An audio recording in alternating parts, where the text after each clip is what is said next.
Assalamualaikum warahmatullahi wabarakatuh. Aksi nyata 1, pemahaman Merdeka Belajar oleh Nurmalita Siti, SPD. Pada topik pertama, kita akan memahami apa itu Merdeka Belajar. Merdeka Belajar adalah suatu pendekatan yang dilakukan supaya siswa bisa memilih pelajaran yang diminati. Pada topik ini kita akan belajar 5 modul, yaitu mengenal dan memahami diri sebagai pendidik, mendidik dan mengajar, mendampingi murid dengan utuh dan menyeluruh, mendidik dan melatih kecerdasan budi pekerti, serta pendidikan yang mengantarkan keselamatan dan kebahagiaan. Modul pertama tentang mengenali dan memahami diri sebagai pendidik. Kita perlu ingat bahwa peran guru sebagai pendidik adalah mengantarkan peserta didik menuju mimpi dan cita-cita yang diinginkan. Oleh karenanya, guru itu harus mandiri, reflektif, kolaboratif, inovatif, dan berpihak pada murid. Pada modul mendidik dan mengajar, kita akan belajar mendidik menyeluruh, pendidikan selama 1 abad dan menjadi manusia secara utuh. Mendidik secara menyeluruh. Perlu diingat, sekolah dan pendidikan merupakan bekal untuk murid kita mengisi masa depan. Sehingga guru harus mampu mewujudkan dan mengembangkan 3 aspek dalam diri anak, yaitu daya cipta, daya rasa, dan daya karsa. Sehingga ketiga aspek tersebut dapat memberikan pendidikan yang menyeluruh untuk menjadi manusia seutuhnya. Dalam pendidikan selama 1 abad, kita perlu ingat mewariskan nilai dan budaya masyarakat yang relevan dengan masa kini, mengembangkan sesuatu yang dibutuhkan saat ini dan masa depan, menilai dan memilih sesuatu yang relevan atau kontekstual sebagai kontrol sosial. Sehingga murid kita akan menjadi manusia yang utuh. Menjadi manusia yang utuh memiliki 2 kebutuhan dasar, yaitu kebutuhan lahir dan batin. Pendidikan seyogyanya dapat memenuhi kebutuhan tersebut.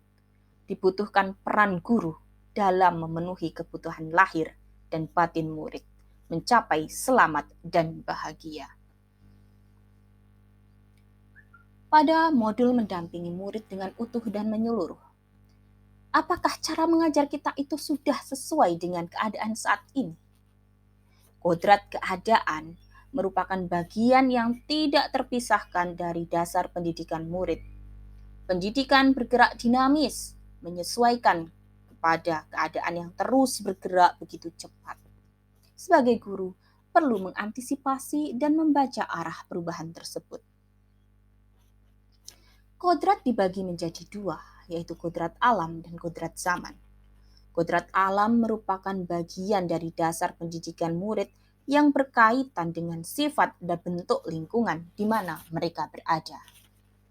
Sedangkan kodrat zaman merupakan bagian dari dasar pendidikan murid yang berkaitan dengan isi dan irama.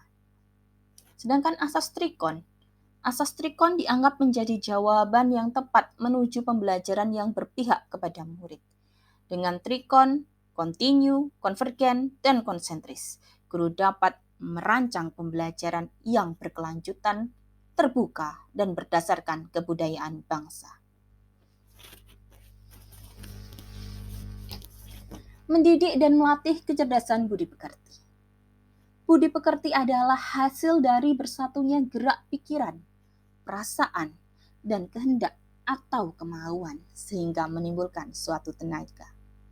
Kecerdasan berpikir murid harus dapat mengembangkan budi pekerti atau watak murid yang tidak hanya dibentuk di sekolah, tetapi dalam keluarga dan lingkungannya. Pada hal ini kita perlu mengingat 3 teori, yaitu teori tabula rasa, teori negatif, dan teori konvergensi.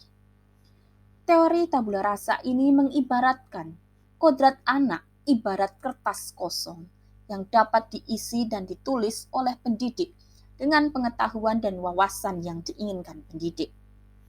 Teori negatif, yaitu Kodrat anak ibarat kertas yang sudah terisi penuh dengan berbagai macam coretan dan tulisan. Kedua teori tersebut terintegrasi menjadi teori konvergensi. Modul yang terakhir yaitu pendidikan yang mengantarkan pada keselamatan dan kebahagiaan. Mewujudkan fungsi pendidikan di mana guru tidak hanya mengajarkan materi pelajaran, tetapi mendorong murid untuk menemukan pemahaman bermakna yang relevan dengan kehidupannya untuk membantu murid mencapai selamat dan bahagia. Memberikan contoh tentang baik dan buruk tanpa harus mengambil hak murid agar bisa tumbuh dan berkembang dalam suasana batin yang merdeka sesuai dengan dasarnya. Yang perlu kita ingat adalah untuk mewujudkan hal tersebut ada sentra pendidikan, yaitu keluarga, sekolah, dan masyarakat.